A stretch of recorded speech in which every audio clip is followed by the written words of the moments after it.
नमस्कार बच्चों आज हम कक्षा 10 स्पर्श भाग 2 के बिहारी के दोहे पाठ को पढ़ने जा रहे हैं।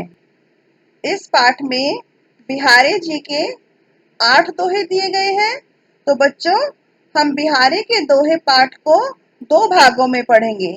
प्रथम भाग में हम इनके 4 दोहे पढ़ेंगे और दूसरे भाग में हम इनके बाकी बचे हुए 4 दोहे और प्रश्नोत्तर समझेंगे।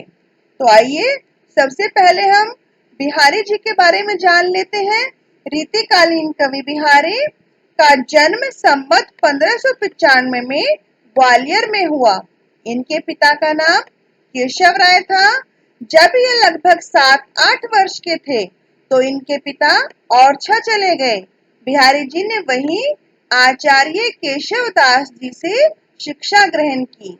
बिहारी जी स्वभाव से विनोदी और व्यंग्य प्रिय थे।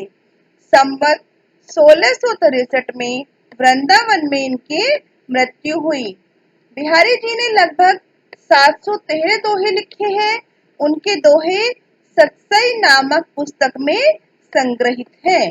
इनकी एकमात्र रचना बिहारी सतसई नाम से प्रसिद्ध है। इनके दोहे श्रृंगार, भक्ति व नीति परक हैं। इनकी भाषा ब्रज भाषा है। बुंदेलखंड में अधिक दिनों तक रहने के कारण इनकी भाषा में बुंदेलखंडी भाषा के शब्द भी देखने को मिलते हैं। इन्होंने मुक्तक शैली को अपनाया है। बिहारी जी ने गागर में सागर भरा है, अर्थात बिहारी जी गागर में सागर भरने की कला में निपुण थे। बहुत कम शब्दों में बहुत कुछ कहने की कला में निपुण थे। इनके काव्य में श्रृंगार रस के संयोग और वियोग दोनों रूप देखने को मिलते हैं। आइए सबसे पहले हम इनका पहला दोहा पढ़ लेते हैं।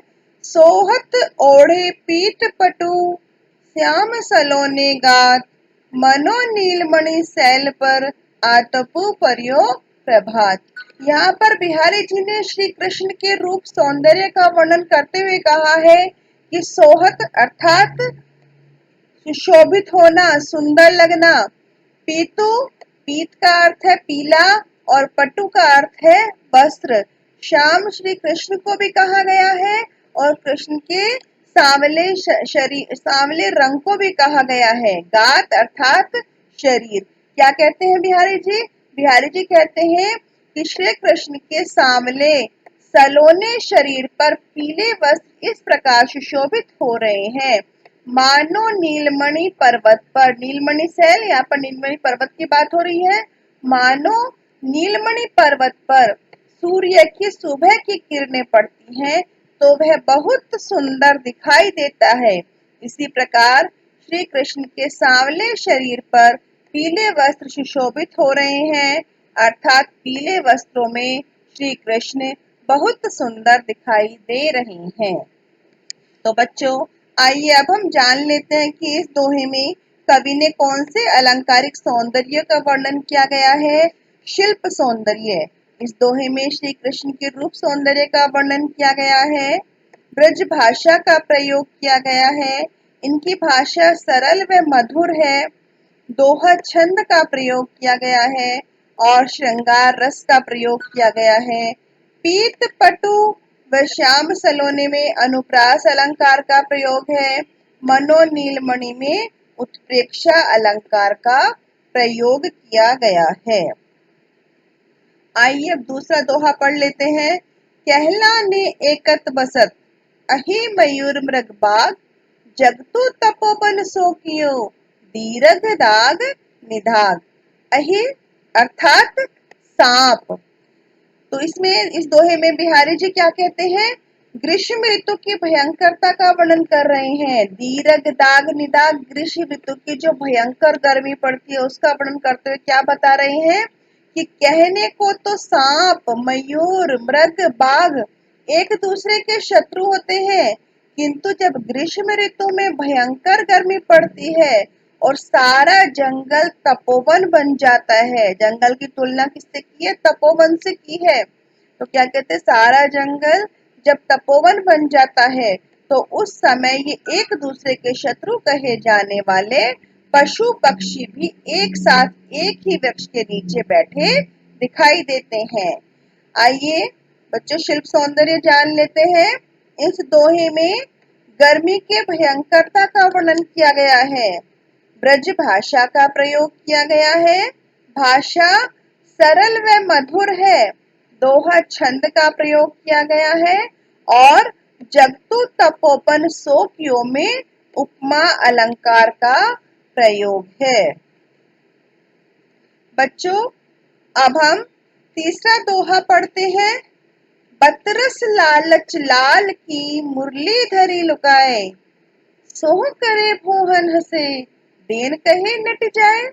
यहाँ पर श्री कृष्ण के और गोपियों के संबंध के बारे में बताते हैं बिहारी जी। क्या कहते हैं कि श्री गोपियां श्री कृष्ण से बात करने के लालच में उनकी बांसुरी छुपा लेती हैं ताकि वे श्री कृष्ण की मधुर बातों का आनंद ले सके, उनसे बात कर सके। जब श्री कृष्ण उनसे बांसुरी के बारे में पूछते हैं तो वे सौगंध खाती हैं, सोह करे सौगंध खाती हैं, भौहन हंसे और आंखों ही आंखों में मुस्कुराती हैं। तो श्री कृष्ण समझ जाते हैं कि इनकी बांसुरी इन्हीं के पास है, गोपियों के पास है। तो जब श्री कृष्ण उनसे बांसुरी देने के लिए कहते हैं, देन कहे जब कहते हैं कि वो बांसुरी दे दे तो नटी जाए, गोपियां साफ इनकार कर देती हैं। तो आइए बच्चों इसका शिल्प सौंदर्य जान लेते हैं। इस दोहे में श्री कृष्ण से गोपियों की बात करने का वर्णन किया गया है। ब्रज भाषा का प्रयोग किया गया है। भाषा सरल व मधुर है। दोहा छंद का प्रयोग किया गया है। श्रृंगार रस का प्रयोग है और लालच लाल में अनुप्रास अलंकार का प्रयोग किया गया है। आइए बच्चों अब हम चौथा यानी आज का जो हम अध्याय पढ़ रहे हैं, पहला भाग है, उसका अंतिम दोहा पढ़ लेते हैं। कहत नटत रीझत खिजत, मिलत खिलत लजियात, भरे भौन में करत है, नैनन हुई सो बात। भाव सौंदर्य जान लेते हैं कि इस दोहे में बिहारी जी ने क्या बताया है कि कैसे नायक और नायिका सबकी उपस्थिति में एक दूसरे से बात कर लेते हैं। कहत इस दोहे में बिहारी जी ने गागर में सागर भर दिया है, बहुत कम शब्दों में बहुत कुछ कह दिया है। जैसे कहत नायक नायिका से कुछ कहते हैं, नटत नायिका मना कर देती है, रीजत नायिका के मना करने के अंदाज पर नायक रीझ जाता है, जिसको खिजत देखकर नायिका खींच जाती है, जिसको देखकर नायिका खींच जाती है। मिलत इस प्रकार नायक और नायिका के नेत्र आपस में मिलते हैं, खिलत और उनके चेहरे खिल जाते हैं, लज्जात और नायिका नारी सुलभ लज्जा का अनुभव करती है, अर्थात उसे लज्जा आ जाती है। इस प्रकार से भरे हुए भवन में नायक और नायिका आपस में आंखों ही आंखों में बात कर लेते हैं। आइए बच्चों अब हम इसका शिल्प सौंदर्य जान लेते हैं। इस दोहे में नायक और नायिका की बातचीत का वर्णन किया गया है। ब्रज भाषा का प्रयोग किया गया है। इस दोहे में बिहारी जी ने गागर में सागर भर दिया है। जैसे कि मैंने पहले ही बताया आपको कि बहुत कम शब्दों में बहुत अधिक बात उन्होंने कह दी है। दोहा छंद का प्रयोग किया गया है। संयोग श्रृंगार रस का प्रयोग किया गया है। जब मैंने आपको कवि परिचय बताया था तो तभी बताया था कि बिहारी जी ने संयोग और वियोग श्रृंगार रस के दोनों पक्षों का वर्णन किया है। तो यहाँ पर उन्होंने संयोग श्रृंगार रस का प्रयोग किया है। भरे भौन में अनुप्रास अलंकार का प्रयोग है। तो बच्चों बाकी के 4 दोहे समझने के लिए हमें इसका दूसरा भाग देखना होगा। आप तो मिलते हैं दूसरे भाग में, तब तक के लिए धन्यवाद।